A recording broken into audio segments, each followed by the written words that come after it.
এমন তিনটে মুমেন্ট যেখানে নারুটো প্রুভ করে তার ব্যাটেল আইকিউ অনেক বেশি হাই। নাম্বার 3, নেজির সাথে ফাইট করার সময় চুনিন এক্সামে সবাই এটা মনে করেছিল নেজি নারুটোকে হারিয়ে দিয়েছে। তখন নারুটো মাটির ভেতর থেকে এন্ট্রি মেরে সবাইকে শক করে দেয়।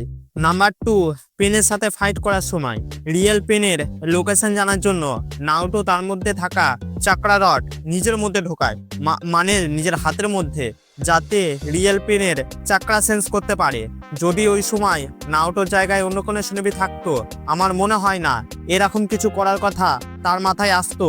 আর লাস্ট নাম্বার 1, কিবার সাথে ফাইট করার সময় কিবার যেহেতু শোঁয়ার ক্ষমতা অনেক বেশি, তাই এটার ফায়দা নেওয়ার জন্য নারুটো তার সামনে এই টেকনিক ইউজ করে।